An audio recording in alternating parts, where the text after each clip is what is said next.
One.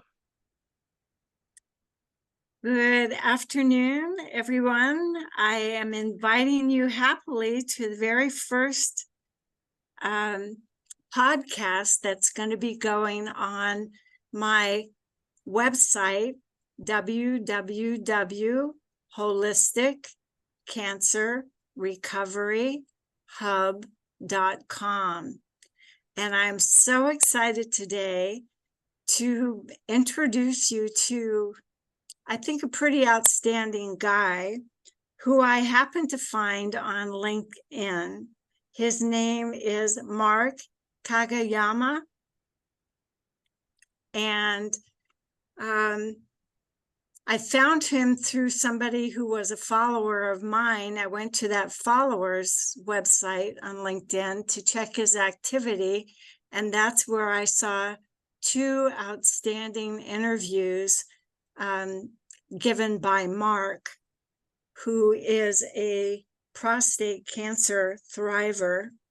And I will let you tell more about your story, Mark. But what I was intrigued with was that he, in his recovery, has reached out to cancer patients and their families around the world. And I saw a big video of him that was on, you'll have to tell me more about that link, but it was a YouTube video called The Patient. And it was about The patient story. The Patient's story. And it was about half hour to 45-minute. I think it's 20. I don't remember how long. Okay. Anyway, it was a very professionally done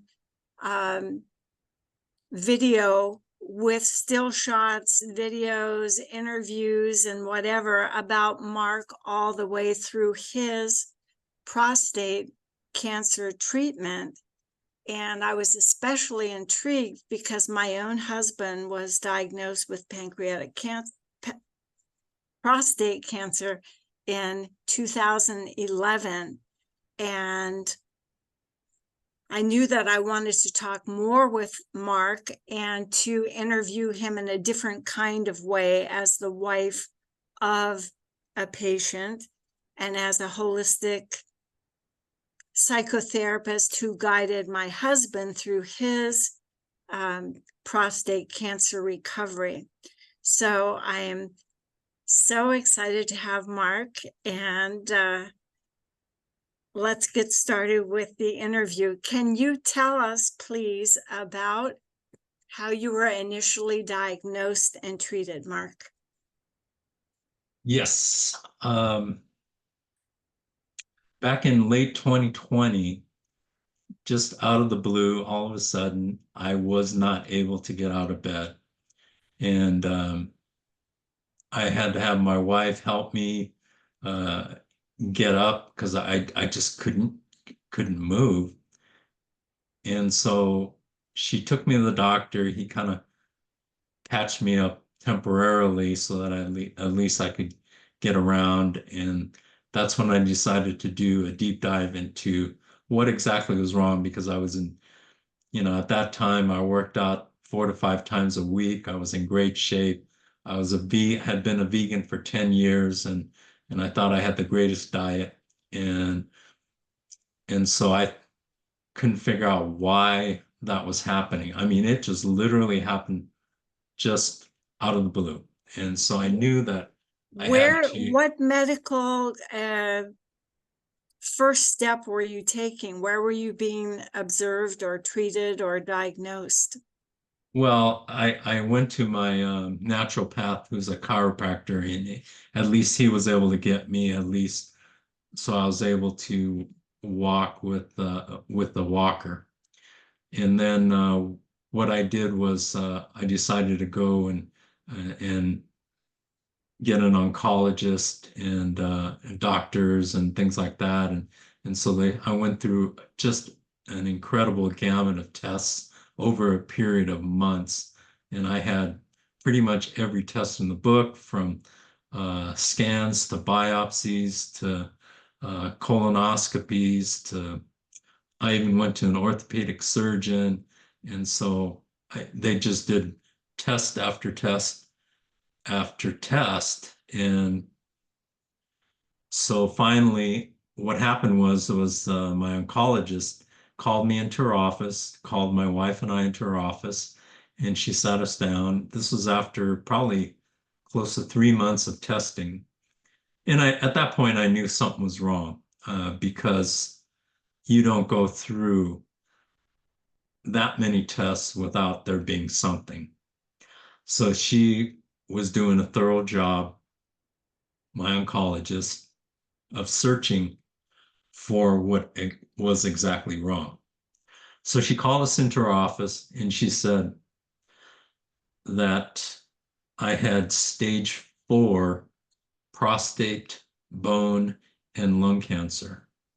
She said, and I'll never forget her words. She said, your cancer is so bad that I can't cure you. And she said, I'll try to make your remaining days as comfortable as possible, but uh, I suggest that you get your affairs in order. Uh, she was basically telling me I was going to die within a short time. So, as far as I was concerned, I was actually relieved at that point to finally know what I was dealing with. And if you don't know what you're dealing with, you don't know how to deal with and how, what exactly to do. So just like I'm looking at this Zoom screen, I knew that the answers were out there somewhere in the cyber world. I knew that the answers are there because over the years, I knew people that did survive cancer. And so it was just a matter of putting together the pieces of this puzzle to figure out how I was going to live. And so that's how it all started. I'm curious because my husband had prostate cancer and he was being seen by trying to think of the name of that specialty that does guys organ type things. It's not an internist. Urologist? Urologist, right. He was seeing a urologist for at least a year because there was a rise in his PSA level. And the doctor thought that his own diet that he was prescribing, avoid alcohol, coffee, sugar, etc., would help the PSA level to go down. So my husband did that for a year while being followed by the urologist. And then he went for a rectal exam and said, something doesn't feel right with the prostate. It's too firm. I'd like to do biopsies, and that's how he was diagnosed, from core biopsies. So my question as a man is, had you been seen by a urologist, were you aware of changes in your prostate? Did you go for yearly prostate test or PSA test? Well, at the time I was diagnosed in 2021, early 2021, my PSA was 986, which is according to my oncologist, that was like 200 points higher than anything she had ever seen.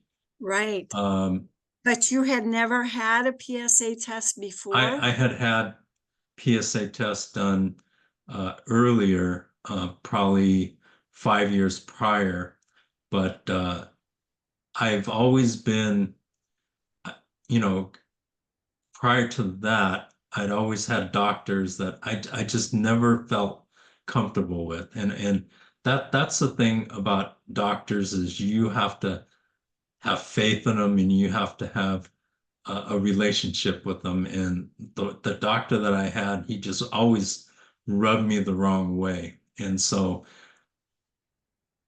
I was okay with that at that time, but I should have been more diligent about, having regular PSAs and things like that. But it was because of my relationship with my doctor.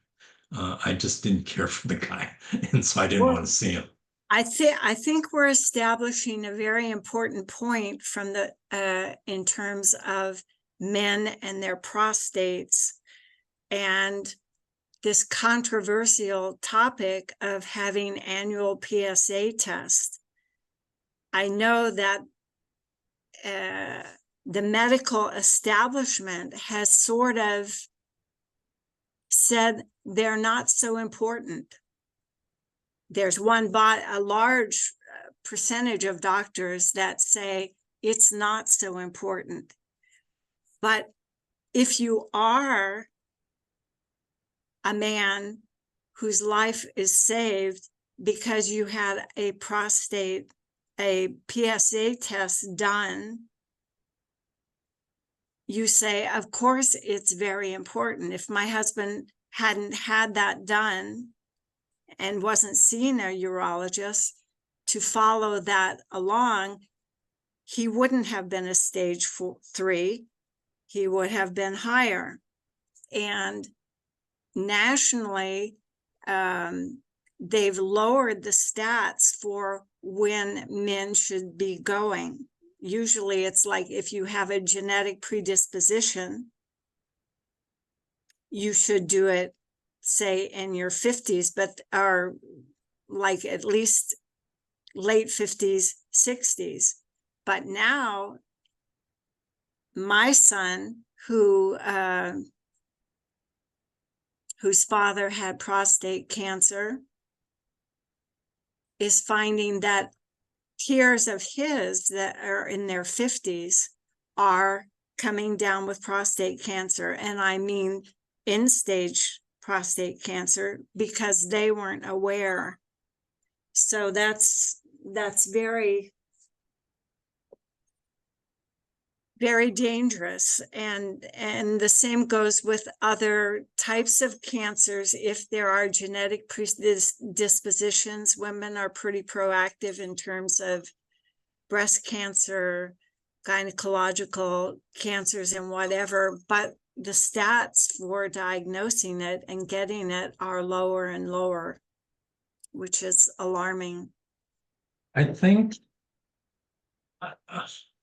what I've learned through this whole process is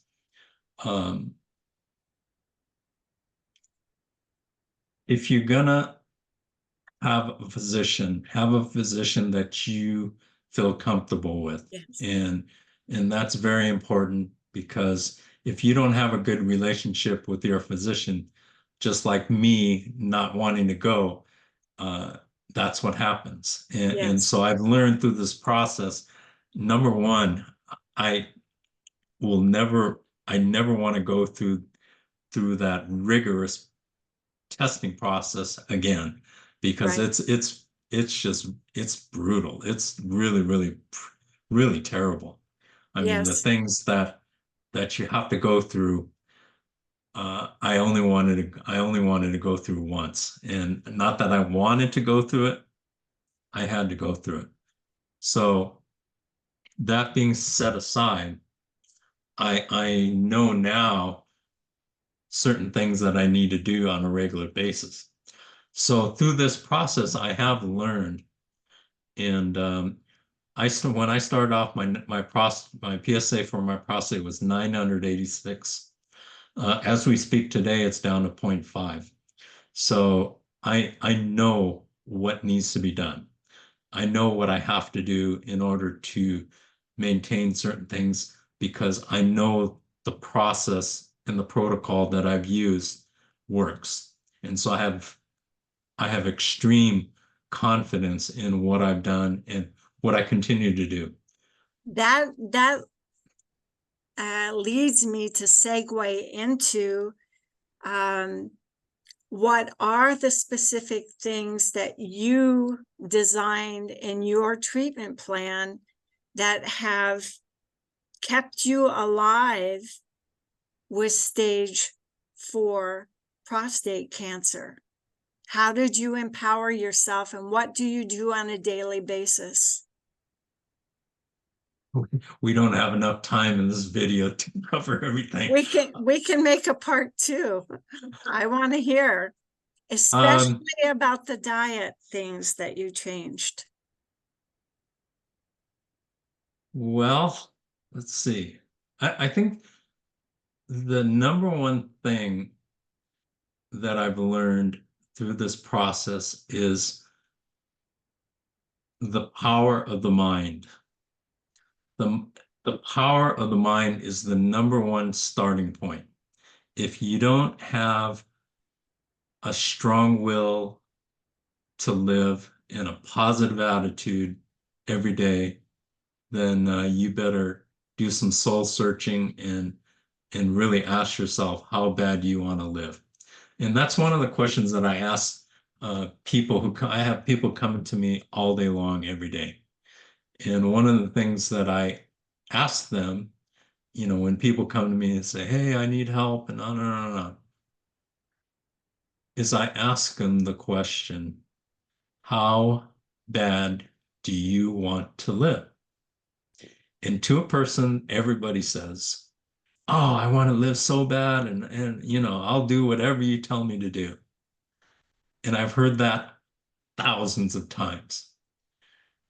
But that's not the thing that I rely on. What I rely on is the effort after they tell me that, what I see. Absolutely. And it's, going from 100% of the people saying that they are, want to live and have to live and all that kind of stuff, to actually seeing what they were willing to do. And that percentage is so minute. I mean, you go from 100% on the one end down to, I'd say, maybe 1% or 2% of people who are serious about it. So I would say that recovery can be a noun or it can be a verb. Recovery only works if it's a verb and you are doing the actions of self-empowerment, which produces the results. Right. So many people. Talk is cheap, but There you go. behavior speaks. There you go. I mean, and I've seen it so many times now that so many people are willing to say it, but so few are willing to do it. I have seen people do it and they get great results, but it's very, very few. And I my approach was, and still is every day, is not I wanted to live. It wasn't I want to live. I had to live. I have to be here. And that was the number one thing in my mind. Was I mean, I said, "Hey, God, um, I have to live. I just need some help in putting this together, how I'm gonna live." And I'm getting chills. I got chills on my arms when you said that, because that's the absolute deepest, rawest truth. Yes, yes, absolutely. And so I've been so fortunate and so blessed and I use LinkedIn, and and that's how we met, is through LinkedIn. Is there's a great community, cancer survivors, patients on LinkedIn, and I started reaching out to patients and survivors, and I wanted to hear from the horse's mouth how they did it. And and so with that, I started piecing together my own personal diet and my own personal protocol. And so I took pieces from this person and that person and that person from, I mean, I had people from all over the world, and I do things that people have never heard of. Um, I know that we are going to have to do a part two of this because I want to hear some of those sections of your action plan. oh, and it's, I have on my YouTube channel, To Be Your Own Hero, uh, and I've had the YouTube channel since early 2021. And I started the YouTube channel because I wanted to chronicle my whole journey through videos. And so when I was very sick, that's when I started my videos. In fact, I look back at my first videos and it's frightening. It's downright frightening because, you know, when I was doing them, you don't think about how you look. Yes. But now when I look back, I was down to 123 pounds. I What was, was your normal weight? my normal weight is what I am now, about a 165. And so people were just mortified. I had people telling me afterwards, they Dude, said, wow. I mean, I didn't know what to say to you, but you look like, death warmed over. And I said, I didn't feel that way, but looking back, you could see why they said that. And but it was your spirit inside that kept the carcass moving forward. oh, absolutely. I said, and this is why the mind is so important, is in fact, I use my mirror, my bathroom mirror every day. And I looked at myself in the mirror and I said, okay, this is how I am today. I'm no longer in great shape. I have cancer. I have stage 4 prostate, bone, and lung cancer. And I am starting off today. And I'm starting off, I'm at ground zero, and the only place I could go is up. And so each day I looked in the mirror and I said, you're going to have a great day, and it's going to be a great day, and you're going to improve on what you did yesterday.